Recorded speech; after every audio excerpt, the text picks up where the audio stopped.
అయ్యా కేటీఆర్ గారు, మీరు ఈరోజు తెలంగాణ ఆడబిడ్డలు మాట్లాడిన మాటలు చాలా అసభ్యకరంగా ఉన్నాయి వినటానికి.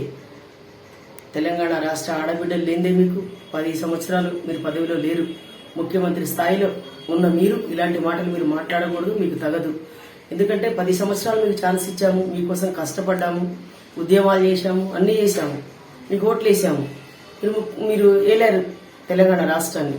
ప్రజలు మళ్ళీ కొత్తదనాన్ని కోరుకున్నారు. రేవంత్ రెడ్డి గారిని ముఖ్యమంత్రి చేసుకున్నారు, ప్రజలు ఎన్నుకున్నారు. ఆయన ప్రజలు ఎన్నుకున్న నాయకుడు.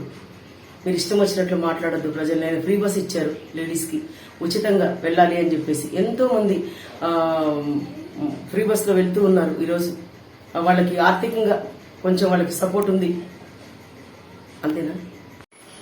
గతంలో కూడా మీరు సీతక్కని అసెంబ్లీలో అవమానించారు.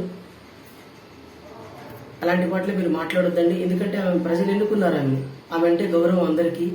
మొన్న ఎలక్షన్లో, ముఖ్యమంత్రి ఎలక్షన్లో కూడా ఆమె ముఖ్యమంత్రి గారు వచ్చినప్పుడు కూడా చప్పట్లు వీరలేదండి. ఆవిడ స్టేజ్ మీదకి వచ్చినప్పుడు ఎలా ప్రపంచం మరి జనాలు పలికారో, ఆమెకి మంగళహారతులు పట్టారో మీ అందరికీ తెలుసు.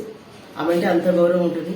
సీతక్క గారి గురించి అంటే ప్రజలంతా, కాంగ్రెస్ మహిళలు మొత్తం, తెలంగాణ రాష్ట్ర మహిళలు, కాంగ్రెస్ పార్టీ మొత్తం ఆమె అనుకుందండి. ఆవిడ ఎవరు కూడా ఒక మాట మాట్లాడొద్దు.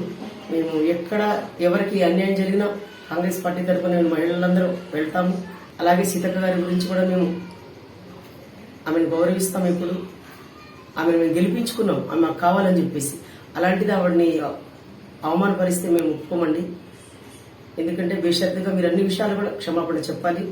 రేవంత్ రెడ్డి అన్న ముఖ్యమంత్రి కావాలని చెప్పేసి మేము కోరుకున్నాము. ప్రజలు ఇచ్చిన తీర్పు, ముఖ్యమంత్రి అయ్యాడు, టైగర్. ఆయన ఏదైనా చేయగలుగుతాడు, డెఫినెట్ గా ఆయన చేస్తాడు. ఇప్పటికి హామీలన్నీ నెరవేర్చుకుంటూ వచ్చాడు. ఇంకా 1-2 మిగిలింటే ఆయన చేస్తాడు, టైం పడుతుంది. ఇప్పుడు ఆపోజిషన్ లో మీరున్నారు, మీరు అడగండి వాళ్ళకి ఏం కావాలో, వాళ్ళు చేస్తారు. చేయకపోతే మీరు పోరాడండి మా పట్ల, మేము గౌరవిస్తాం మిమ్మల్ని. అంతేగాని ఇష్టం వచ్చినట్లు మాట్లాడొద్దు. మహిళలు చాలా కించపరిచారు. అలాంటి మాటలు కూడా ఇంకెప్పుడు మీరు దయచేసి తెలంగాణ ప్రజలకు మీరు సారీ చెప్పాలి.